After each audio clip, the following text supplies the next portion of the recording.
What is real knowledge for you in this world of reels, algorithms, news feeds? We're all content providers. We're all journalists. We're all global citizens. We are all thinking global, but we have to act local. You have heart as well as mind. When you are synergistic in substance, where heart and mind converge on any of your action, you are driving towards. How do we stay clear on our priorities? If you recognize integration of your heart and mind is eternal, you don't want to experiment every part of your thoughts. In this planet Earth, you are on limited time and you have to use every single minute available to you. So getting it right, getting your priority right is ultimate. If you lose a sequence, if you lose your time will. How do you form habits, or rather form habits that actually support growth? Everything is habit. Thought becomes action, action becomes habits, habit becomes character, character becomes your destiny. So if you have right habits, you're fulfilling. If you're not having right habits,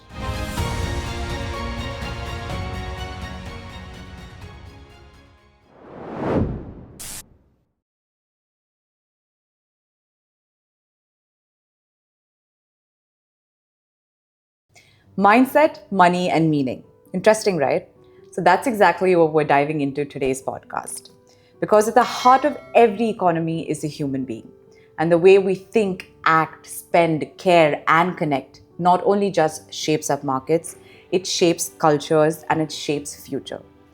Welcome to the Green Generation. I am Shruti Seetharaman, an entrepreneur and a content creator. And with me today, I have Dr. Seetharaman, former CEO of Doha Bank, and a sustainability advocate with his own sustainability foundation called SSSD. So in today's segment, we're talking about the economics of self and the choices that we make every single day. So the question is, how would you define truth in today's world of opinions and overload?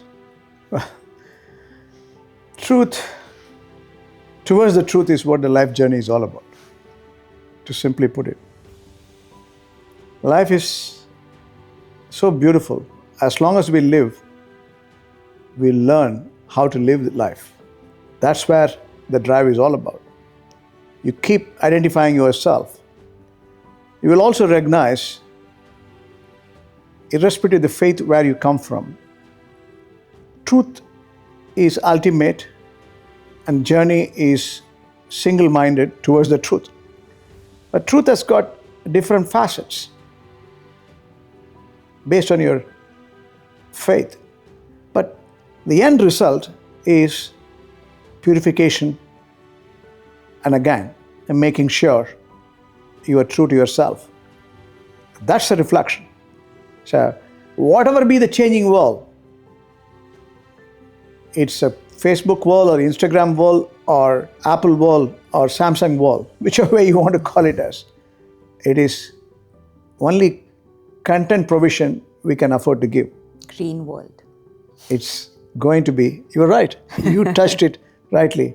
We have to envision ourselves towards the truth, towards the green world. Okay, now that we've spoken about truth, I want to understand, what is real knowledge for you in this world of reels, algorithms, news feeds? Beautiful questions. So, you're talking about celluloids. We're all content providers. We're all journalists. We're all global citizens. We are all thinking global, but we have to act local. You have heart as well as mind. When you are synergistic in substance, where heart and mind converge on any of your action, you are driving towards the truth. So you have an antenna which will accept truth. You have a circuit which will reject the lie or the false. So towards the truth, again, I will re-emphasize, is a continuous self-realization process. As long as you are true to yourself, irrespective of the environment, you will continue to be successful. You will continue to be satisfied. And again, you will continue to be more meaningful for yourself and rest of the interacting personalities, whether it is social media or other networking or celluloids cannot interfere in your journey, and you are resilient in terms of your vision as well as execution. Okay. And in this world where I feel like everything demands our attention, how do we stay clear on our priorities? Very important. If you recognize integration of your heart and mind is eternal, you don't want to experiment every part of your thoughts. You want to get it right in the first time, because you know in this planet Earth, you are on limited time and you have to use every single minute available to you. So getting it right, getting your priority right is ultimate. If you lose a sequence, if you lose your time, time will waste you. So most important thing is getting your priorities. How do you get your priorities? So you need a vision. You need to set your goal. Everybody should be ambitious and live the vision and the goal as and when you move forward and lift it and keep aiming high. You will deliver the values. The aspiration is important, and you should feel the pulse of it. You should sense it. Deep-rooted commitment. You have to breathe that sense of accomplishment. Then drive will be visible. It's automatic. It's automatic. If you are aiming at selfless drive, then you will aim at everyone's interest. So your interest is taken care. So more important is to make sure you drive towards yourself, being selfless, being productive, being positive, being constructive, setting the vision and move forward. Nothing can hinder your path. Everything will happen at the right time for you, and you will get the value advantage because you are integrating your heart and mind. You are converging with the nature. You are synergistic in your thought leadership. And now, to give us some more clarity, would you like to share some personal tips that have helped you, cut through the distractions and stay focused on these priorities that you're talking about? Absolutely.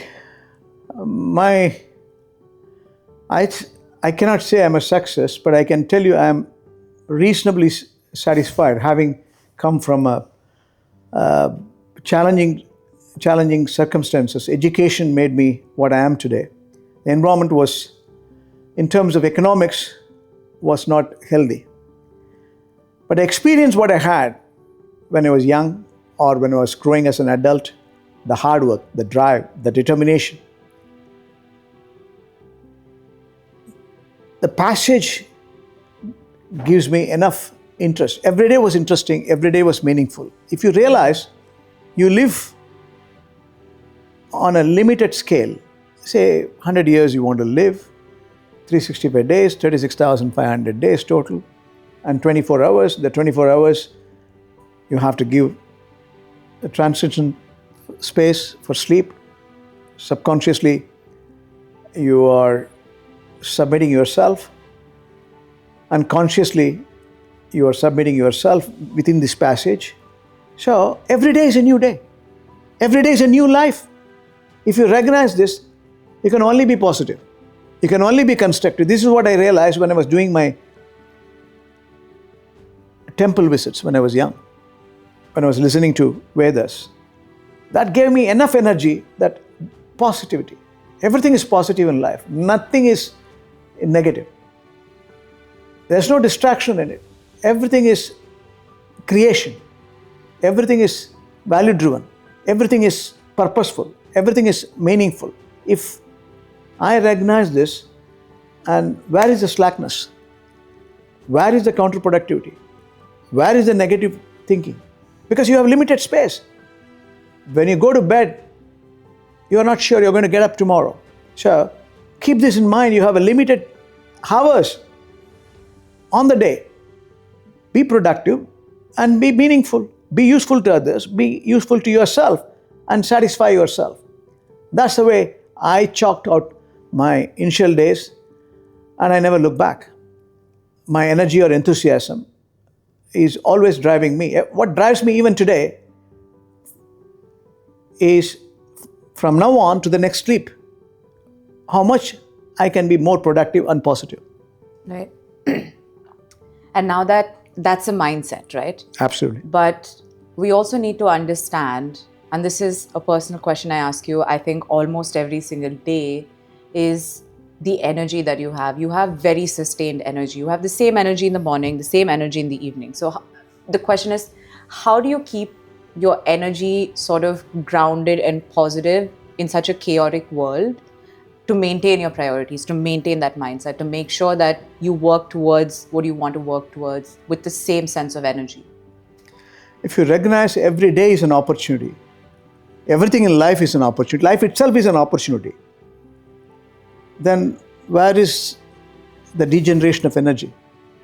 If you know from the morning wake-up call to the next sleep, you have limited hours, you prorate this for your family, your work, your education, your entertainment, giving back to society, you can only be enthusiastic and energetic. Why there should be degeneration? Physically, perhaps there could be degeneration.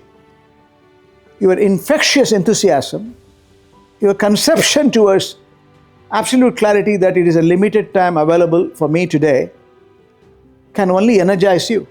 How to optimize the time available, how to maximize my productivity, how to make sure I reject the negatives, accept only positives. That's the mindset. If you understand the principle-centered way of life, this is very easy. Nothing is chaotic. The world will endure its value. Human beings comes and goes. There are living souls we have to admire. All are equal. Sarvo janan sukhino bhavantu. Loka samasta sukhino bhavantu. Everyone should be happy, everyone are equal, everyone should be growing, positive, and you should make others happy, then you will be happy. And I can vouch for the fact that that's truly what he believes, because he says that every single day of his life. And I think another tip that I'd want to share is that he is the most disciplined guy, right? Like, he wakes up every day at the same time, no matter whether he's traveling, whether he's not, whether he's jet lagged. But one thing that I think I've observed and picked up on, because like I said, this is a question I ask you every day about sustained energy. No matter how much I try, I haven't reached that point, but I try every single day. So the one thing that I've noticed is that he also very beautifully conserves his energy, takes a break when he needs to, because he's super productive when he's up, when he's energized. I think he wakes up at 3:45 or 4 in the morning. And he's so active. Sometimes I'm shy of like not being good enough in terms of energy. But he works so productively between the morning and the afternoon. Then he takes a little break to conserve his energy, like self-care, which is super important, knowing how to conserve your energy. And I think that's something that I've observed. So maybe that's what's going to help you, and I'm going to try working towards it. He takes a little break in the afternoon where he conserves all of his energy, and in the evening, like I think 2 hours, 1 or 2 hours, and then he's back to like he woke up fresh from sleep. And it's the same energy that he had in the morning, with the same conviction and direction that he wants to work towards, whatever his priority is. So I think taking that time to conserve your energy is also a great tip. But yes, sorry. Yeah, father and daughter observation, and it's very simple. Trust me, I'm observing because I want to have the same energy. Yeah, see, it is very simple. If you understand, there are 3 bodies within you. The physical body, the subtle body where all your senses needs, and the transition body. That's the supreme commander in you. That's a real God for me. Introspection gives enough energy. Do's and don'ts. See good things, speak good things, do good things, hear good things is the ultimate mission. When you have distraction as well, you come back in track in the process because the Supreme Commander is sitting inside. That's the soul.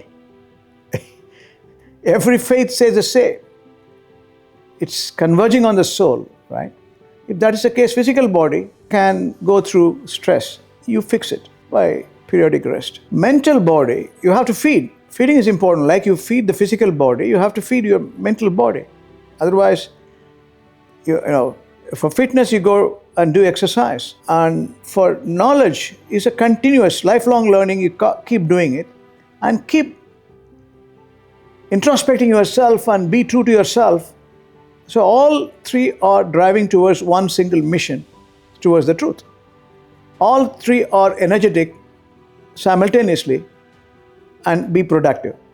It's easy to recognize this if you understand you have a soul in you and you drive towards respecting the soul. You are not the body, you are not the mind. That's there in every living soul. Okay, and what's your take on law of action? Do you think that actions bring clarity? Absolutely. The karma theory I believe in, the resultant variant are very many. You do good things, you will get good things.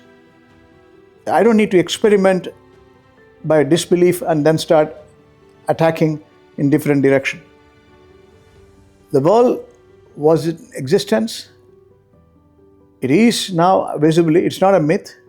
It's going to persist its values for generations to come. It has to endure the purpose. So in the cosmic celestial power, the vision is to recognize that within your own lifetime, you have sense of consciousness and you do good things, you keep moving in the value chain.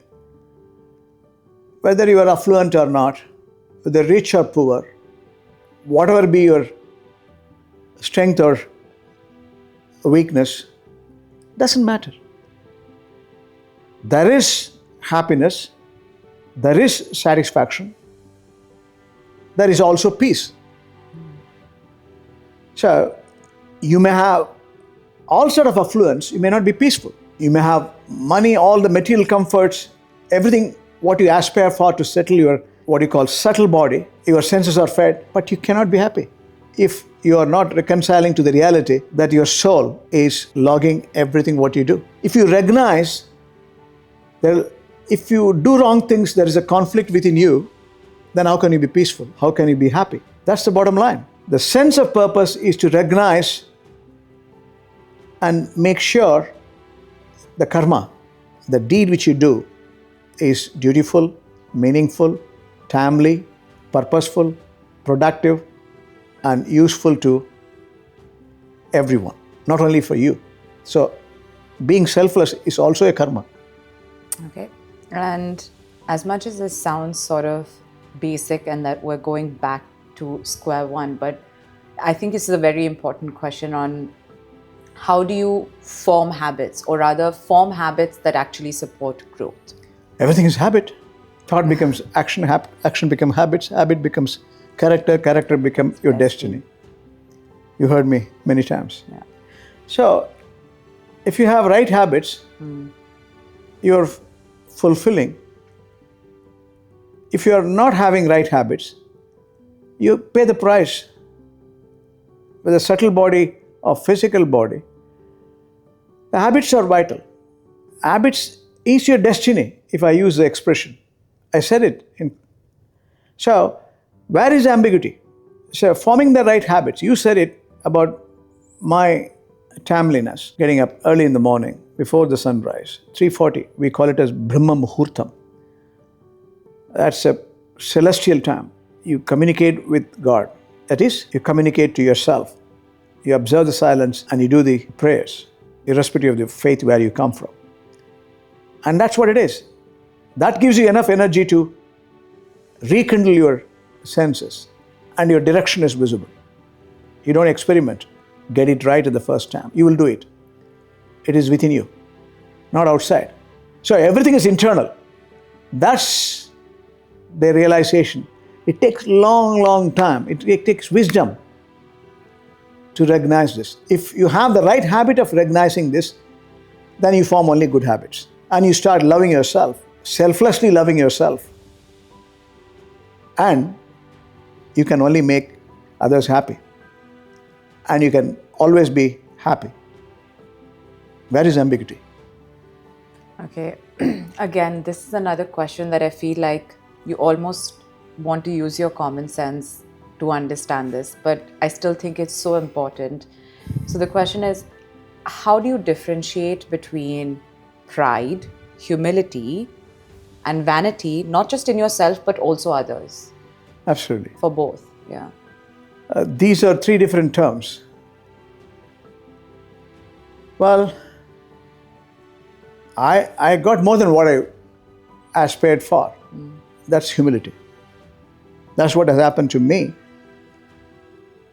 I wanted to become a doctor. I eventually ended up being a chartered accountant. And I had a privilege of serving for a public financial institution throughout my career. I was socially responsive. Now we are in giving back society. My time is up for giving back, not to earn more. Anything excess for you, you can only be a trustee. So that's humility for me. You mean your time is now to give more, not Absolutely. Up, not up yet. Not You still got a long way to go. In terms of life endurance, to give back to I yourself. aspire for it. If every day is a new day, you have to recognize it's an opportunity. You have to do something. do something. Yeah. So that's humility. Vanity, professional pride is always beautiful. If you don't have the professional pride, how can you craft something which is productive or positive or take care of all the stakeholders? If you're a corporate head, I was a corporate head. So I was running a bank nearly 20 years, and it was all the stakeholders comes in. So I have to have pride in my profession of banking. That carried me, the pride. Vanity is, well, it's required or not, it is subjective. It should be moderate in terms of substance. It can be at times excessive. It can turn negative.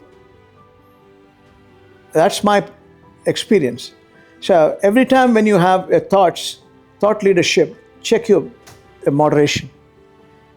Be humble. Make sure you have pride and humility, not vanity. This is what I aimed at, which has given me enormous amount of love and friendship around the world. I know, and that's exactly what he's propagated to me every single day growing up, and hopefully I've imbibed some amount of it, if not all of it. But since you're talking about, looking inwards, trying to figure it out, when we talk about identity, criticism, self-worth, what's your perspective on responsibility, not just in your personal life, but also a social life? Responsibility gravitate to a person who can shoulder it. It will gravitate. Responsibility will come. Can you hold it? Can you sustain it? I never changed my jobs, but a job was given to me at a very young age. The reason was obvious, but at a very young age, I realized that I have to be useful to one and all. So the substance is commitment. And it will gravitate to you in the form of responsibility or authority. It will add value to the entire interacting personalities, including the stakeholders. So there is a professional substance to the value of responsibility. Criticism is always constructive. If somebody is going to be critical, they are your teacher. No, but that's my next question. How do you deal with criticism, constructive or not? Depends. But how do you deal with that? You cannot make me happy or unhappy by your criticism. You cannot make me cry or give me joy, I have to realize it. I don't take anything as a criticism. For me, they are my teachers. If they teach me the right thing, I'll accept it. I will change. They are my consultant as well to give me the way. If the criticism is obstructive, criticism is completely biased, you reject it. No words intended. There is no need for undue emotions. Compose yourself. It is easy to say but difficult to observe. It comes out of deep-rooted recognition. Nobody can upset me without my permission. Criticism, you are entitled to criticize me. Everyone is entitled to criticize me. Whether I accept the criticism as a value-based judgment or reject it as a non-issue is purely my mindset. I have to recognize this is the opportunity for me to redefine myself. So why should I not accept the criticism? Why should I not accept the value behind it? And that's the way to go forward. So as far as I'm concerned, criticism is constructive, it's value-driven, it is purposeful. You cannot make me happy or unhappy by you criticizing me. It is me to give me the permission to be happy or unhappy. Okay. So everything that you said, it's great, but I also think it's a very clear reflection of high self-esteem. So I feel like we know the answer to that, but still, how would you differentiate between high and low self-esteem? Well, why